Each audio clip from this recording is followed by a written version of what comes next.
Natalia Dobrescu-Weiss. Donc, j'ai fondé l'entreprise Étincelle de vie. J'accompagne les personnes, hommes, femmes, à se reconnecter à qui elles sont et à oser réaliser leurs rêves. Pour moi, ce qui est vraiment très important et ce qui me passionne depuis toujours, c'est d'aller réaliser ce que j'ai envie d'être, qui je suis, et d'aller faire vraiment ce qui me fait pétiller et ce qui m'amuse. Et pour moi, ça m'a toujours choqué quand des gens disaient ah ben je ferai ça à la retraite. Non, c'est maintenant que j'ai envie de m'amuser. Je vais pas attendre la retraite je vais pas faire un métier qui ne me plaît pas pendant toute ma vie puis aller m'amuser après. Non, j'ai envie de faire un métier qui me plaît. Moi, dans mon parcours, je suis ingénieure à la base. J'ai travaillé pendant plusieurs années en tant qu'ingénieure et parce qu'on m'a dit qu'il fallait que je fasse ça. Donc je suis allée faire ça parce que personne m'a guidée pour aller faire autre chose et puis voilà, j'ai pas trouvé les bonnes personnes pour m'accompagner à ce moment-là. Et puis j'avais les compétences pour aller faire ça, donc très bien, allons-y. Et le premier jour dans cette entreprise là, quand je suis arrivée, je me suis dit bon, qu'est-ce que je fais là? Qu'est-ce que je vais bien faire toute ma vie là? C'est pas possible. Je me suis dit ok, un jour, j'irai faire autre chose. Je sais pas quand, mais je resterai pas là tout le temps. Et donc j'ai travaillé pendant 7 ans.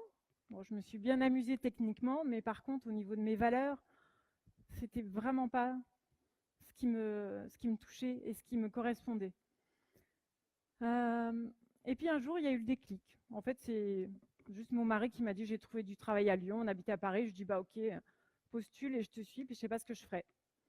Et puis on verra bien. Mais j'ai senti que c'était le moment pour moi d'aller faire autre chose. Et là, quand j'ai démissionné, que je suis arrivée à Lyon, je me suis dit mais en fait, waouh, c'est pas si difficile que ça de quitter. Alors un boulot d'une certaine manière sympa, même s'il répondait pas à mes valeurs, un salaire surtout très sympa, une vie assez fluide, du coup au niveau financier en tout cas, mais finalement une vie qui correspondait pas à qui je suis et ce que j'ai envie de faire. Je m'amusais pas vraiment devant mon ordinateur, voilà, toute la journée.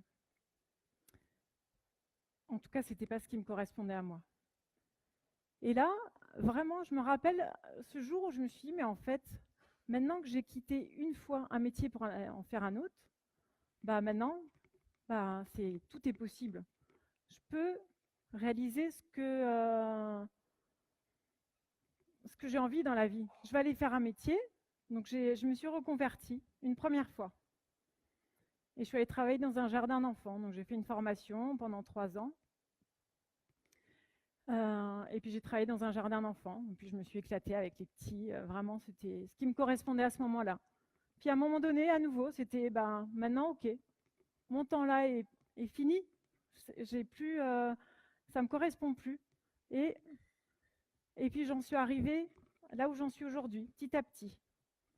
Et pour moi, un des messages importants dans la reconversion professionnelle, c'est de ne pas se mettre la pression à tiens, il faut que je trouve le métier de mes rêves tout de suite et il faut que je trouve ce qui me correspond tout de suite. Pour moi, c'est d'y aller pas à pas. Parce que quand j'ai quitté mon métier d'ingénieur, jamais on m'aurait dit tu vas faire une conférence devant une salle comble dans tant d'années et puis tu vas accompagner des gens à se reconnecter à qui ils sont et à oser réaliser leurs rêves. Ah non, là, je vais me cacher là. Non, j'étais pas prête à entendre ça. J'étais pas prête à vivre ça encore. Pour moi, il y a des étapes et c'est d'y aller pas après pas. Et les pas, pour les choisir, donc déjà, première clé, c'est de ne pas se mettre la pression, de ne pas courir et de trouver quel est le premier petit pas. Puis le second petit pas. Mais le premier petit pas, ça peut être une action que vous faites en quittant ce workshop, dans les 10 minutes qui suivent. D'appeler quelqu'un, de se prévoir un temps sur son agenda pour dire ok, là, je vais faire telle action que je procrastine depuis quelque temps. Voilà, c'est des petits pas faciles et simples à réaliser. Pour moi, la deuxième clé dans une reconversion professionnelle, Et dans un métier, moi, j'imagine pas un métier où je m'ennuie. Aujourd'hui, quand je travaille pas en fait. Alors, je suis payée, je m'amuse. Et ça, pour moi, c'est une des clés aussi, c'est de trouver euh, quelque chose qui nous fait pétiller. Et ça, chacun a son métier qui le fait pétiller. Et il y en a qu'un ingénieur, ça fait pétiller. Ben, super, ils vont être des super ingénieurs. Il y en a, c'est autre chose. C'est vraiment de trouver ce qu'on a chacun en soi qui fait pétiller euh, et où on a de l'amusement à le faire. Pour moi, c'est vraiment pas possible de faire un métier où on s'ennuie et où on n'a pas de joie. Donc c'est aussi d'aller petit à petit vers, avant de trouver le métier qui met en joie, parce que ça peut paraître comme un cap difficile, c'est de sentir, mais qu'est-ce qui, moi, dans ma vie, dans mon quotidien, qu'est-ce qui me plaît? C'est quoi mes passions? Parce qu'on peut aussi partir de ça. On peut aussi partir de ses passions.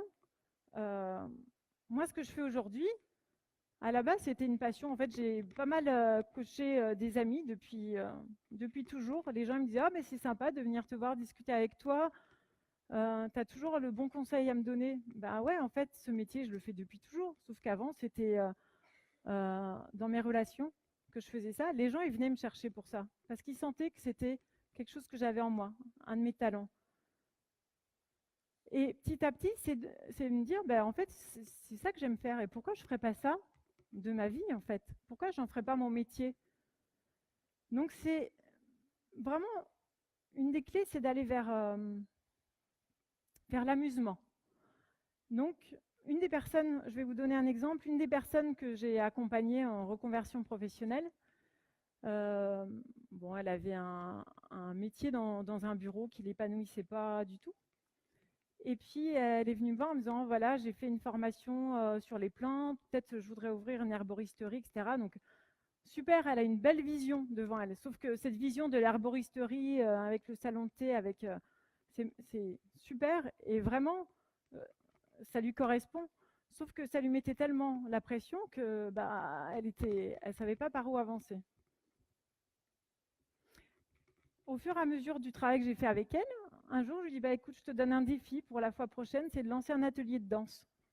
Ah bon, mais je voulais faire l'herboristerie, pourquoi tu me parles de la danse? Parce que c'est quelque chose, elle m'en a parlé, hein, c'est pas moi qui... Je sors pas non plus des trucs de ma poche. Elle m'avait parlé de la danse, qu'elle aimait beaucoup, que ça lui plaisait, enfin voilà, elle m'avait beaucoup parlé de ça. Je lui dis, bah, tu proposes un atelier de danse déjà. Bah ouais, mais j'ai pas de lieu. Bah si, tu as un salon, tu pousses ton canapé, tu fais ça dans le salon. Mais qui je vais proposer? Bah, propose à des amis en qui tu as confiance et pour te lancer. Mais je fais payer combien? Bah, pour l'instant, tu offres. Fais, ça te lance. Et en fait, elle a fait ses ateliers. Elle en a fait un. Puis après, comme elle a beaucoup aimé, elle en a relancé d'autres. Puis maintenant, elle est à se dire ah, mais il y a un lieu pas loin de chez moi. Je pourrais aller là-bas pour proposer mes ateliers de danse. C'est pas pour l'éloigner de l'arboristerie, parce que là, pour moi, dans mon ressenti, c'est vraiment quelque chose qui l'appelle et qui est fait pour elle. Sauf qu'elle se mettait tellement à la pression avec ça qu'elle en oubliait sa joie. De lancer dans les pas, c'est de lancer des choses faciles, simples. Voilà, pourquoi pas. Elle, c'était de lancer son atelier de danse chez elle. Elle s'est vraiment éclatée à faire ça.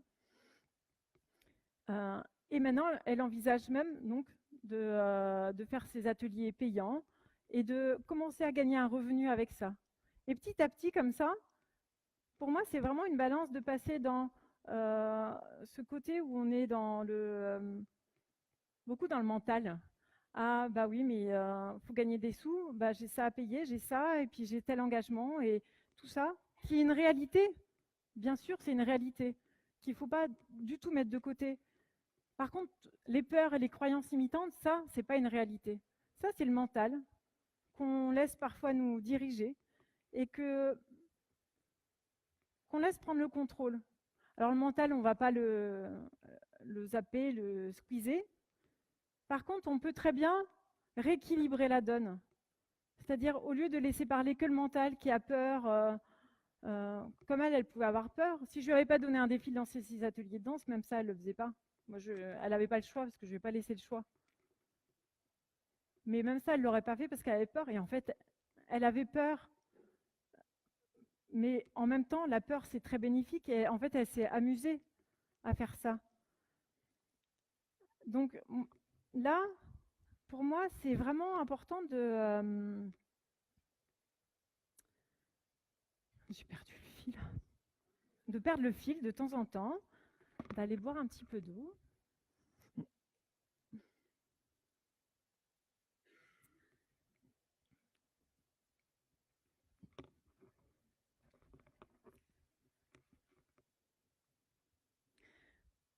Donc l'important, c'est vraiment d'y aller pas à pas, d'y aller avec pétillant et d'oser réaliser des petits pas, des petites choses et de rééquilibrer la balance entre le mental qui prend souvent toute la place avec toutes les peurs, tous les je suis pas assez forte pour ça, mais ça je sais pas faire, j'ai pas le diplôme, ma mère m'a dit ça, mon père m'a dit ça, on m'a dit je sais pas quoi. Moi, quand j'étais petite, j'avais dit que je voulais travailler avec des enfants. On m'avait dit, bah non, tu peux faire mieux que ça. Bon, je suis allée faire ingénieur. Ben, j'ai fait quoi après? Je suis allée retravailler avec des enfants. C'était ça, c'est mon cœur qui me l'avait dit. Les adultes, ils avaient squeezé cet appel de mon cœur. En fait, c'est de rééquilibrer la balance entre et si je pouvais écouter mon cœur à l'intérieur de moi qui sait exactement quel est le chemin. C'est aussi, après je ne sais pas trop combien de temps il reste, c'est aussi se reconnecter à la petite fille intérieure. Alors, il y en a que j'ai vu ce matin qui me disent « Ah, mais des fois, la petite fille, elle est blessée. » Oui, il y a eu des blessures dans l'enfance, etc. On ne va pas partir là-dessus, ce n'est pas le sujet d'aujourd'hui. Pour moi, c'est vraiment de se reconnecter à cette part d'enfant qu'on a tous à l'intérieur de nous et pour qui tout est possible.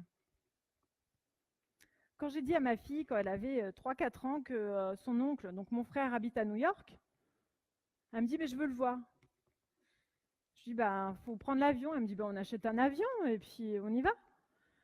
OK. Donc, l'adulte avec son mental, c'est, bah non, c'est pas possible, on n'achète pas un avion. Enfin, bref. Ouais, mais la petite fille, elle, en fait, c'est ça. C'est ça qu'on peut tous reconnecter dans son quotidien, tous les jours, tout le temps, de se dire, mais en fait, oui, il y a tout qui est possible. J'ai envie de traverser l'océan, bah, j'achète un avion. Oui, alors bon, concrètement, après, il y a des pas qu'on ne va pas faire, mais c'est le mental qui va venir juger, qui va venir poser des jugements sur ça. C'est plus d'ouvrir, bah, ok, c'est possible. Il y a tout qui est possible en fait. Tout ce les freins qu'on se met, c'est on se les met soi-même. C'est, bah, j'ai pas le diplôme pour faire ça. C'est, je suis pas assez bonne. Je vais pas les compétences.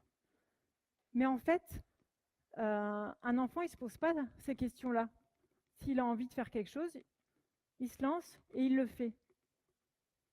Et ce que je vais vous proposer là, avant de passer aux questions, aux échanges, ce que je vais vous proposer, c'est une petite expérience, une petite expérimentation rapide. Vous allez poser vos 2 pieds au sol. Vous pouvez poser éventuellement vos carnets, là tout de suite, il n'y en aura pas besoin.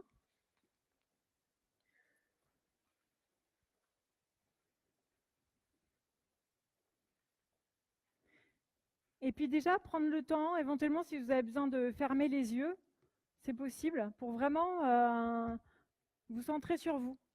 Et puis si vous avez besoin de garder les yeux ouverts, gardez les yeux ouverts.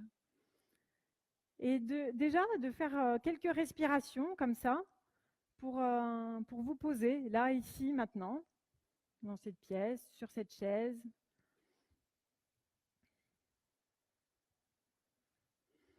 Quelques respirations.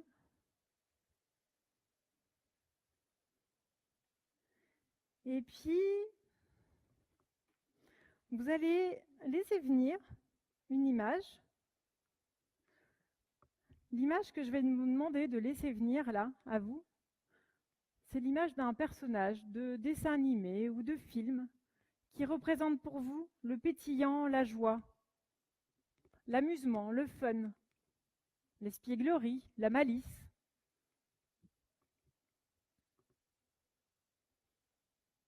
Vous laissez venir ce personnage, peu importe lequel c'est.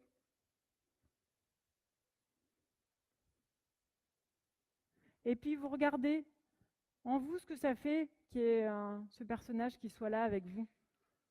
De voir, est-ce que ça vous fait sourire, même si c'est intérieurement? Est-ce que ça vous donne envie de vous amuser? Est-ce que ça vous donne envie de regarder le dessin animé ou le film?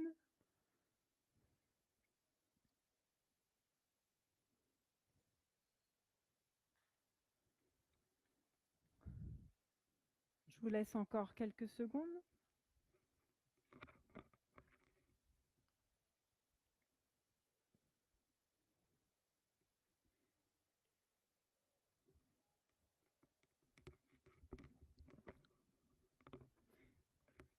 Et puis, tout doucement, vous allez, tout en gardant ce lien avec ce petit personnage, ou ce grand personnage, je ne sais pas, vous allez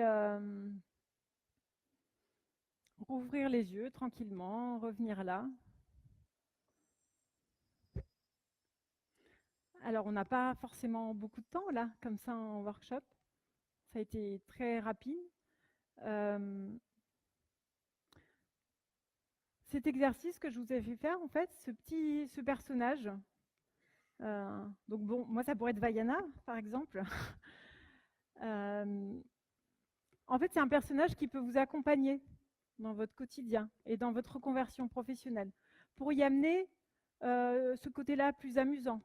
Alors moi, par exemple, Vaiana, pour celles qui connaissent, et ceux, en fait, au-delà du dessin animé, c'est quand même un personnage qui